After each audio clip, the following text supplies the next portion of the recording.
Alright, check behind door number 1. Oh, there's a monster in here. Alright, let's scoot back. Let's try to conserve some ammo. Aim for the head. It's ugly. Let's get some headshots in. Scoot back. Oh, I'm stuck. Why can't I move? Oh! Alright, make some more room. Get a clean shot. Ooh, watch out, he's coming! Alright, oh man, he's on top of me now. Finally. Well, so much for conserving ammo.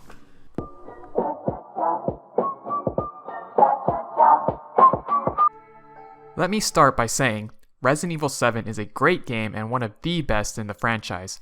I'm so happy to see this game return to its survival horror roots, and I don't remember the last time a game was able to genuinely scare me like this one succeeded to do. Starting with the score first, I would give this game a 9.3 out of 10.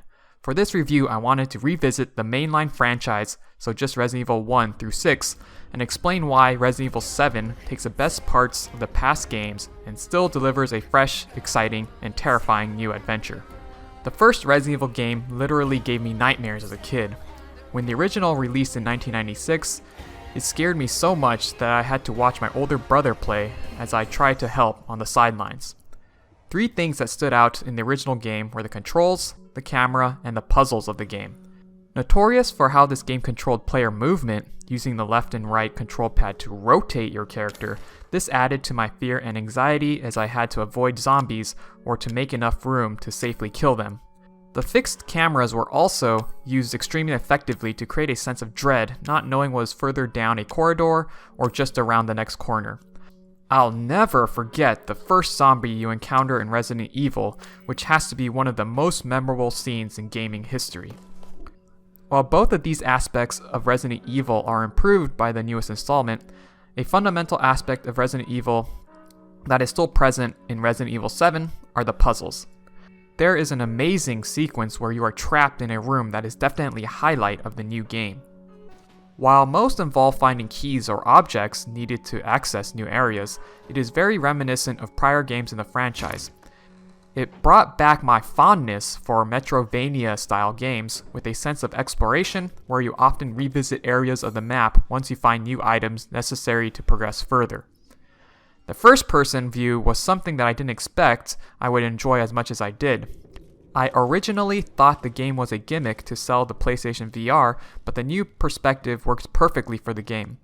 When turning my back to run away from an enemy, the thought of them being right behind me, or worse yet, accidentally backing up against a wall, was adrenaline invoking.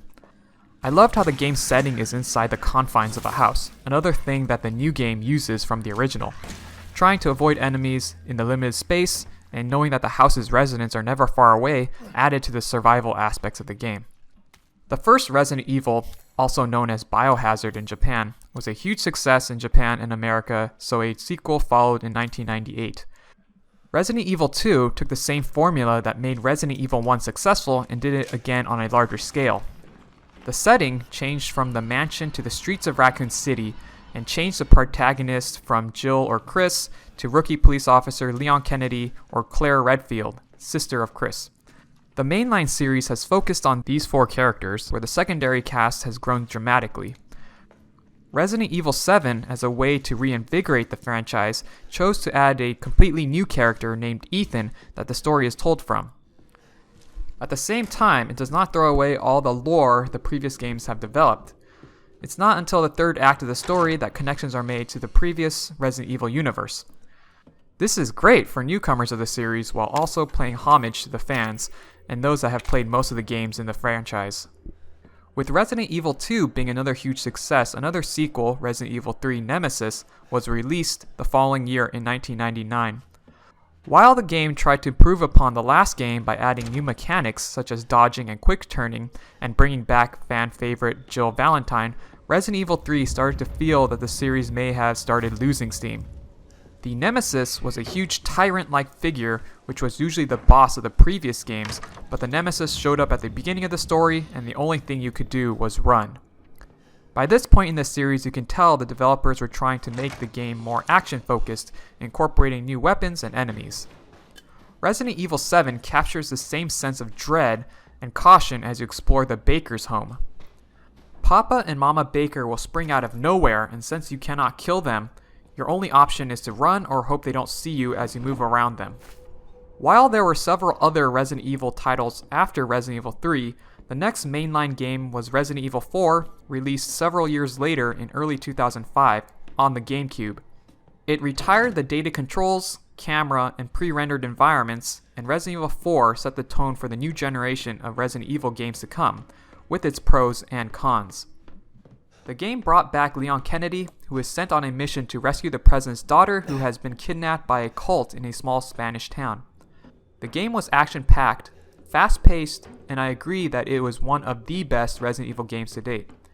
If you have yet to play the game, a remaster of the game is out now on the PS4 for only $20. I would highly recommend it. The story also diverges from the past games, and instead of zombies that the series has been known for, it introduces a new parasite called Las Plagas that changes their hosts into aggressive killing machines and eventually mutated monsters. Resident Evil 7 also does not have the traditional zombies, but a new virus that turns its host into black, tendril-oozing monsters that come in a variety of different forms.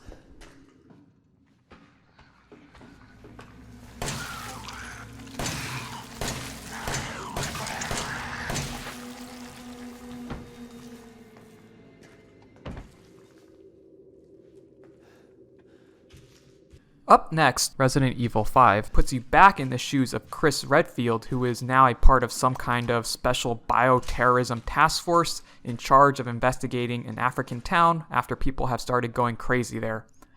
This is definitely my least liked game of all the Resident Evil games I've played. It was similar to Resident Evil 4, but worse characters, story, and dialogue. Each scene was exactly the same. Chris rushing into a building with guns drawn, surprised to see another zombie-like monster.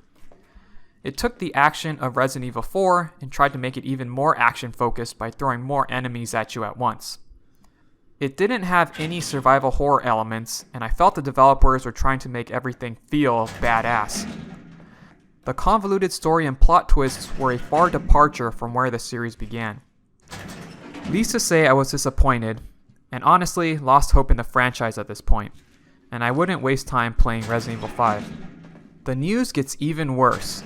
The reason I didn't say Resident Evil 6 was the worst game in the franchise is because I didn't even play it. If Resident Evil 5 was scoring 8 to 9 on many review sites, I didn't want to know what an average score of 6 was like. I'm not that much of a masochist. I know scores are subjective, so I eventually want to go back and see for myself. At this point, it seemed like Capcom was milking the franchise for all it had left, and I wasn't keeping up to date with the new sequel in the works. With the transition to first person and VR, I thought it was a gimmick, similar to if Resident Evil 7 was released with motion controls. It wasn't until recently that I saw the game on sale and decided to give it a try. In hindsight, I should have waited or spent extra money on Resident Evil 7 Gold Edition that included all the DLC, because it was that good and I wanted to know more about the story. The game does come with one free DLC, but after playing it, I felt that it was a weak addition to the main story and could have been skipped. I'm generally not a fan of DLC and rarely purchase it if it's not already on the disc.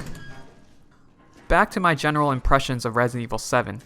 Even though the game falters a bit in the third act, after the final antagonist is revealed, I feel they hit a good balance between the survival horror and action of this game. My favorite part is early in the game when you have one weapon and have to make decisions on conserving ammo or health. Aiming for the head for extra damage but taking the risk of missing made each encounter impactful instead of facing hordes of enemies at once. By the second half, if you are conserving your ammo and playing on normal mode, you won't have to make these hard decisions as often. Another thing missing from the game that would have made it perfect was the amount and types of puzzles. There were a handful of great puzzles, but most were easy and gave little gratification after solving them. One of the best segments of the game is the use of videotapes that are found periodically in the game. Instead of watching an important cutscene revealing the story like older Resident Evil games, you take control of the person in the video, making you feel you are experiencing these events firsthand. Each of these segments were awesome and varied greatly. The game also has multiple endings, something that everyone loved in the original games. The branching path when it appears is obvious, but it did give significantly different outcomes and added a couple of extra hours of replay value. My pet peeve in games are those that pretend to give you a choice, only to discover it was an illusion of choice and doesn't affect the story. For those interested in playing through the game again, there are collectibles to find, and after the first playthrough, a couple of new items are added to your inventory. In conclusion, if you can't already tell, I think Resident Evil 7 is a great game that returns to the old survival horror gameplay of the original games that made it popular. It's genuinely terrifying, and I'm excited again to see what direction the next Resident Evil game will take. Thank you all for watching. I had fun reminiscing, and leave a comment letting me know of your favorite Resident Evil game, and if you want to see more videos like this in the future. Until next time, this is New Game Rush, logging out.